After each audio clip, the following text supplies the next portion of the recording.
Hola, espero que estén bien. Yo estoy aquí como cada 15 días leyendo y comentando la columna de esta semana. Recuerden que pueden leerla en la revista Forbes y en El Colombiano. La columna de esta semana se llama ¿Por qué fue 2023 el año con el crecimiento económico más decepcionante de la historia? Dice lo siguiente.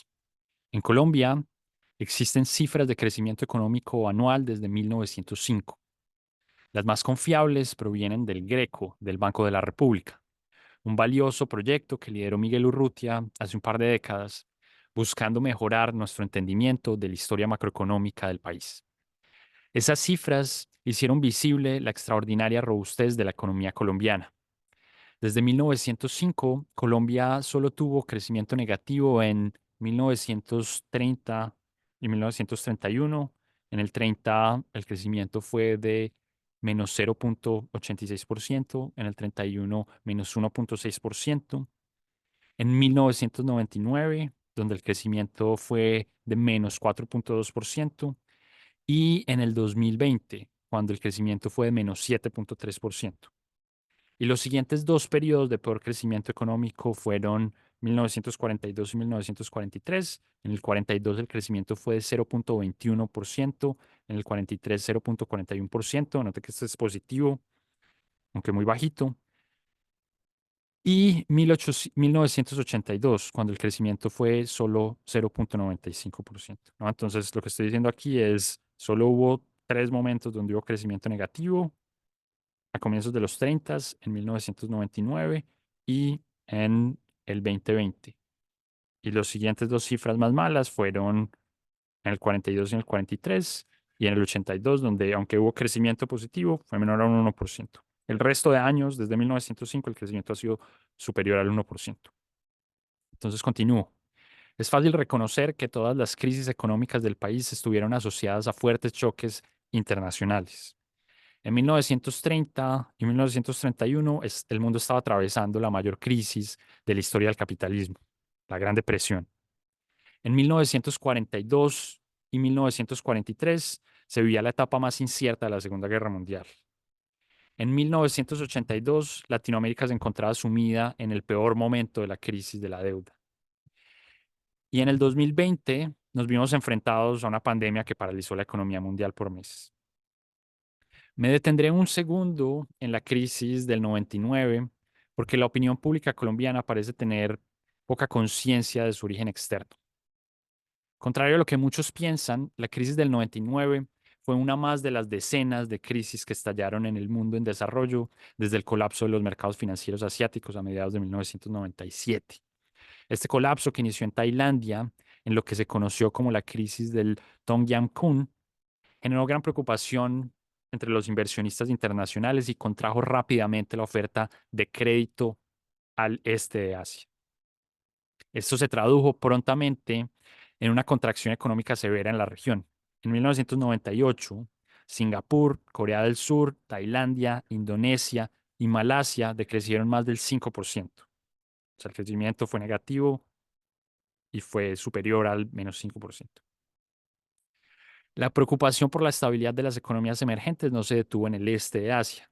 A mediados de 1998 se desencadenó lo que se conoce como la crisis financiera rusa, y para finales de ese mismo año la situación en buena parte de Latinoamérica, particularmente en los países andinos, se agravó.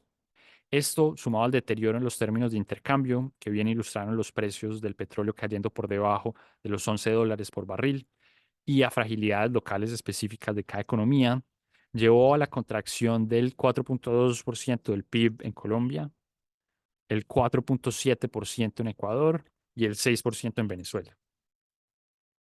Así las cosas, es evidente que el crecimiento del 2023, que fue del 0,6% según datos del DANE, fue terriblemente malo.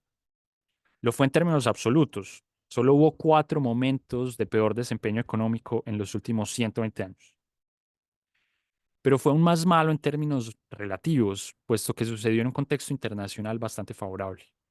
El año pasado el crecimiento económico promedio en el mundo fue 3% y el de Latinoamérica fue 2,3%. De nuevo, el de Colombia fue 0,6%. Además, el viento internacional fue particularmente favorable para Colombia. En primer lugar, la popularidad del país como destino turístico no ha parado de crecer desde la firma de los acuerdos de paz con las FARC. En 2023, el país recibió más de 5,5 millones de turistas. Eso es 23% más que en el año anterior, que en el 2022. En segundo lugar, los términos de intercambio fueron bastante favorables. El barril de petróleo se mantuvo por encima de $70 todo el año y los precios del café y el oro se recuperaron de las fuertes caídas de finales del 2022 y bordearon los máximos de los últimos 15 años. Finalmente, el incremento en las tensiones entre China y Estados Unidos ha promovido la reubicación de la producción industrial en América Latina, algo que, aunque Colombia ha desaprovechado, ha disparado las cifras de inversión en México y en Brasil. Entonces, las condiciones internacionales para que Colombia creciera vigorosamente en el 2023 eran difíciles de mejorar. Hay que decirlo con toda claridad, el estancamiento económico colombiano tuvo factores estrictamente locales. Esto fue obvio para todos los analistas a lo largo del año, en la medida en la que las proyecciones de la economía mundial se fueron revisando al alza y las de la economía colombiana se fueron revisando a la baja. Las razones específicas de esta desaceleración son múltiples. La expansión excesiva de los 2 años previos y la desconfianza generada por el actual gobierno son quizás las más importantes. No andar en eso, ya que es algo que ha sido bastante bien descrito por otros analistas. Lo que sí quisiera señalar aquí es cómo esto parecería ser parte de una transformación estructural del país, que a mí me gusta llamar la argentinización de Colombia. Con este término, y me disculparán los argentinos, lo que busco es hacer referencia a la convergencia de Colombia en los últimos años hacia los patrones populistas latinoamericanos y la desaparición de sus dos grandes singularidades, la alta estabilidad macroeconómica y la alta violencia política.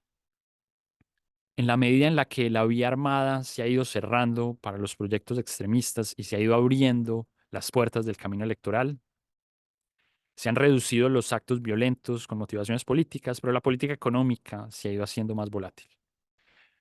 No sé si hemos de continuar por este nuevo sendero, solo sé que si lo hacemos, prontamente será necesario volver a escribir una columna acerca del nuevo año con el crecimiento económico más decepcionante de la historia. Esa es la columna y tengo tres grandes cosas como de costumbre para hablarles de ella. Lo primero es un poco sobre esta historia económica y estos datos sobre crecimiento económico. Uno realmente no debe ser, digamos, siempre que se hacen afirmaciones de lo primero en la historia, lo más grande de la historia, lo más importante de la historia, con frecuencia uno está siendo injusto porque la historia es larga, ¿sí? Entonces, por supuesto que Colombia no comenzó en 1905, ¿sí? La historia económica antes de 1905, de hecho, es muy interesante y suele ser el periodo en el que yo me especializo. Sin embargo, no tenemos muy buenas estimaciones de actividad económica para todo el país antes de eso. Hay algunas cosas que uno puede interpretar como sugestivas, que le hablan a uno de las tendencias de largo plazo, las estimaciones de López y Kalmanovitz hacen eso para el siglo XIX. Hay algunas cosas para el periodo después de la regeneración hasta 1905. Eh, Hay estudios, es un campo que ha crecido en los últimos años y seguro en unos cuantos años vamos a poder tener una serie, digamos, confiable para antes de 1905. Si uno se sienta a pensar antes de 1905, yo creo de hecho que no hay que ir muy atrás para pensar en otro momento en el que a la economía de Colombia le fue peor por razones completamente internas. Yo creo que es la guerra de los 1010, ¿sí? Em, digamos, las decisiones económicas durante ese periodo fueron tremendamente malas, sobre lo que tenemos completa certeza, aunque no tengamos una estimación clara de los costos económicos de la guerra, ni el desempeño económico en general de ese periodo. Sí tenemos muy claro que el evento de mayor inflación en la historia del país sucede en ese momento, ¿no? Entonces, ahí de entrada ya hay información sobre un pobre manejo macroeconómico y es bastante evidente que eso fue producto de excesiva emisión que fue utilizada por el gobierno para financiar gasto público y el gasto en la guerra en particular. Pero incluso al final de la Guerra de los Mil Días hay un evento que yo creo que es único en la historia, y aquí volvemos a la cosa de no seamos grandilocuentes, pero al menos en la historia reciente de Colombia no ha pasado y fue una crisis bancaria de la que no se sabe mucho, en 1903, 1904, eh, en la que se quebraron, por ejemplo, la mayor parte de los bancos de Antioquia. Yo sé esto porque es parte de mi agenda de investigación. Y de nuevo, no sabemos mucho de esa crisis. Esa crisis parece estar asociada a los cambios en, digamos, la política cambiaria del país. Muchos de los bancos que surgieron a finales del siglo XIX y en este periodo de la guerra funcionaron sobre todo como bancos de especulación, ¿no? Que lo que hacían era apostarle a, em, a cambios en las tasas de cambio que estaban asociados a este proceso como inflacionario. Entonces, digamos, con las reformas posteriores a la Guerra de los Mil Días, eso parece haber implosionado, digamos, ese modelo de negocio. De nuevo, de eso no sabemos mucho, pero no me costaría imaginarme que esos fueron momentos peores para la economía colombiana que los actuales, que no estuvieron realmente alineados con crisis internacionales. En 1907 va a haber una crisis financiera en Estados Unidos, que por cierto creo que no tuvo mayor influencia en Colombia, pero definitivamente esa crisis de 1903 y 1904 creo que es difícil adjudicarla a un choque externo. Y en fin, digamos, si uno quiere irse más atrás del siglo XIX, es un siglo no particularmente dinámico económicamente. La mayor parte, al menos, esto nos sugiere como la historia económica convencional del periodo y seguro vamos a descubrir más cosas en los años que vienen. Pero digamos como que la visión canónica es que la dinámica de la economía colombiana estuvo fundamentalmente determinada por los ciclos internacionales, básicamente los booms de materias primas. Y ahí están la quina, ahí está el tabaco, y en fin. En esa medida, lo más seguro es que eso, que uno tampoco va a encontrar grandes choques internos, sino dinámica asociada a choques externos, hasta quizá la guerra de independencia. Sí. Ese también seguramente es un periodo, aunque pues es difícil pensar la guerra de independencia como desconectada de los eventos como geopolíticos mundiales y en fin. Pero, digamos, eran cosas, digamos, fuerzas internas fundamentalmente las que quizá pudieron haber sido predominantes de un periodo de contracción económica. Sobre todo si uno piensa en el periodo después de la independencia. Sí. Una vez ya habían acabado las guerras napoleónicas y demás. Y quizá el gran peso sobre la economía colombiana era la reconfiguración del Estado después como de la salida de la burocracia colonial. En fin, digamos, lo que quiero decir con esto un poco es, digamos, matizar la narrativa de lo peor de la historia, digamos, lo peor de la historia reciente, los últimos 120 años. ¿Sí? Esa era como la primera cosa de la que quería hablar. La segunda cosa está asociada a esta argentinización de Colombia, que ese es un, digamos, un término que yo he ido tirando ahí un poco como sin mucha estructura, pero ha ido haciéndose más o menos popular. Yo he oído otra gente que ha empezado a hacer referencia a él. Y lo primero que quisiera decir es que no tiene que ver con el presidente actual. Digamos, yo no creo que digamos, el presidente si algo es un síntoma de esto. Incluso cuando yo empecé a hablar de esto, y les voy a dejar por ahí un link a una de las charlas, de las primeras charlas donde hablaba de esto, em, que fue antes de las elecciones presidenciales de hace 2 años. Y, y esta es simplemente una idea, digamos, como que es producto de la reflexión de que Colombia es un país latinoamericano muy convencional, excepto en dos dimensiones. Una es la estabilidad macroeconómica. Colombia a lo largo de la historia tiene un patrón de volatilidad parecido al de un país de ingresos altos medios como de Europa Occidental y muy distinto al de países latinoamericanos, ¿no? Donde la volatilidad es mucho más alta y no solo en la dinámica del PIB, pero también en muchas otras variables. Si uno piensa, por ejemplo, en la inflación, es aún más ilustrativo, digamos, de nuevo, para uno pensar en un brote inflacionario alto, uno tiene que irse a la guerra de los mil días. Incluso en ese contexto, uno no tiene una inflación ni cercana a lo que fueron las hiperinflaciones de Chile o de Brasil o de Argentina durante el siglo XX. Y el otro elemento es la violencia política, ¿no? El conflicto, la escala, el alcance y la magnitud del conflicto político y de la violencia colombiana también es atípica en el contexto latinoamericano. Y esas realmente eran las dos cosas que hacían extraña y todavía ligeramente aún a Colombia en el contexto latinoamericano. El resto, en todas las dimensiones en las que uno piense, en Colombia se parece mucho al resto de Latinoamérica. La desigualdad, la pobreza, el ingreso promedio, en fin, se parece mucho al resto de Latinoamérica. Entonces, esta idea de la argentinización es esta sensación de que una vez empieza a resolver parte de este problema del conflicto violento, el conflicto eh, armado colombiano, que es un conflicto fundamentalmente político, pero con expresiones violentas, se empezó a abrir la puerta eh,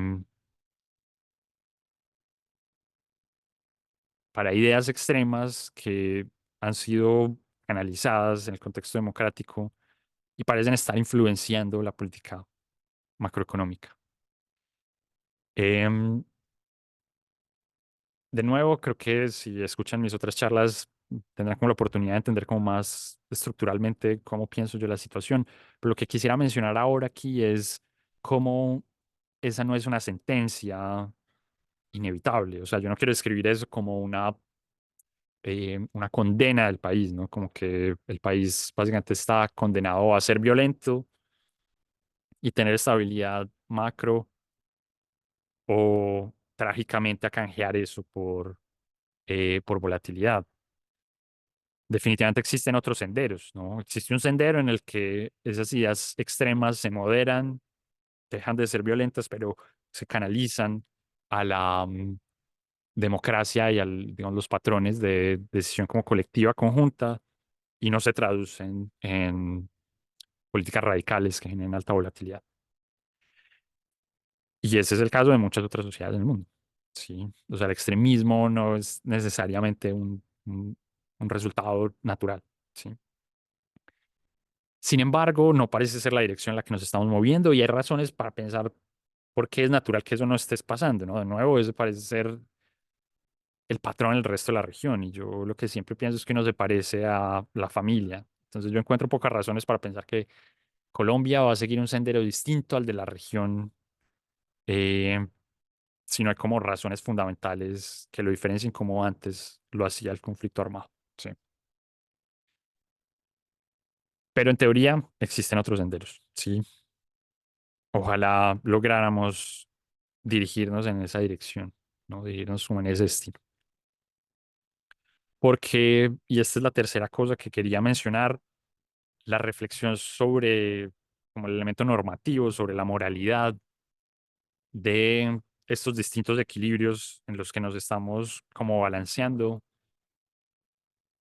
no es trivial. Es decir, como que yo no estoy seguro que uno pueda decir que es mejor un mundo, y espero que no se interprete así, como un mundo donde, bueno, había conflicto armado, pero al menos éramos estables macroeconómicamente, ¿sí? No creo que ese sea un mundo mejor, pero tampoco estoy convencido de que un mundo con volatilidad extrema y con cero conflicto armado sea mejor. ¿Y por qué lo digo? Y esto puede parecer un poquito cínico. Es porque la inestabilidad y la volatilidad económica también trae sufrimiento y miseria. Y nos guste o no, aquí hay una de estas reflexiones que pues parecen como de los dilemas tontos que de los estudiantes de filosofía de primer año del tranvía, ¿no? Que si uno tiene que tomar un camino para no matar a un viejito, pero mata a uno a tres niños, ¿qué prefiere uno? En fin. Pero ciertamente de esa naturaleza es el dilema si uno tiene que juzgar estos dos mundos, ¿no? Entonces, uno no puede decir que para evitar un acto de violencia política, uno debe estar dispuesto a aceptar infinita volatilidad económica, ¿no? Porque eso quiere decir millones de personas desempleadas, millones de personas pasando hambre, ¿sí? Em, pero tampoco es evidente como cuál es la razón de cambio y no como cuánta pobreza estamos dispuestos a aceptar para evitar grupos que quieran usar las armas y secuestrar y asesinar y poner bombas y demás para, para promover sus ideas de cambio social, ¿cierto? Y bueno, y la reacción del establecimiento y demás para pues, combatir con violencia esas iniciativas. Entonces, por eso, de nuevo, yo siento que uno quiere moverse fuera de esos dos senderos. Yo creo que ninguno de esos dos senderos sean los apropiados. Sin embargo, esos parecen ser los senderos que nuestra sociedad ha querido tener o ha necesitado tener, ¿sí? Entonces, de nuevo, el presidente que escogimos, por supuesto que, bueno, parte de su agenda es promover ese conflicto, digamos, ahora no exactamente violento, sino a través de las urnas, pero promover esas ideas extremas que generan alta volatilidad, ¿no? Y el desprecio generalizado pues, del gobierno como por la estabilidad macroeconómica es evidente. Yo creo que no es un secreto para nadie, sí. Aunque, bueno, obviamente la cosa es un poco más complicada y, digamos, el gobierno ha tratado de ser tan estable como ha podido estructuralmente en su política macro, pero muchas de sus decisiones parecen de nuevo no considerar eso como un elemento prioritario ante otros objetivos como la distribución de la riqueza, por ejemplo. ¿Sí? Y de nuevo siento que aquí no quiero tratar de evitar como la controversia política innecesaria. Pero lo que quiero señalar es como, y creo que esto es como lo importante del argumento que estoy tratando de escribirles, es que estas agendas las votó la gente las quería, ¿no? No, de nuevo hay emprendedores políticos que las venden, pero la gente las quiere. Entonces, evitar estos dos senderos exige pulir esas demandas, ¿no? Y eso son esfuerzos de largo plazo, ¿no? Vamos a tener que hacer mucho, fundamentalmente en esfuerzos educativos y en esfuerzos en la opinión pública para que la gente no quiera eso, ¿no? La gente no quiera el cortoplacismo y las soluciones inmediatas a costa de mejoras sostenidas de largo plazo, que es fundamentalmente la fuente de volatilidad económica, ¿no? De políticas que buscan mejoras de corto plazo en el bienestar a costa de deterioros en el potencial de crecimiento de largo plazo. ¿Y cómo hacer eso? Es la pregunta del millón, ¿no? Pero mucho de eso creo que viene de tener estas conversaciones difíciles alrededor del funcionamiento de la democracia y de la consolidación de una política económica exitosa, ¿no? Y tratar de convencer a tantas personas como se pueda de los retos reales de estas cosas, ¿no? De cómo tener una sociedad próspera y armoniosa. No es cuestión de mero deseo de llegar al poder y decir si hace esto y aquello, sino una construcción colectiva de largo plazo. Y esa es, bueno, parte de las cosas que me motiva a hacer el tipo de cosas que hago haciendo videos en YouTube, por ejemplo. Y esas son las tres grandes cosas que quería contarles. Espero que eh, vean los otros videos alrededor de esto, que lean la columna, que la comenten. Como siempre les digo, son muy útiles los comentarios. Yo siempre los leo, los encuentro muy estimulantes. Ustedes le responden entre sí además en los comentarios. Es creo que un espacio muy chévere para elaborar sobre cosas que yo no logro decir porque no tengo el tiempo o porque pues escapan como mi visión y entonces me enriquece mucho lo que ustedes dicen. Con eso los dejo. Espero que nos veamos de nuevo en 15 días. Muchas gracias.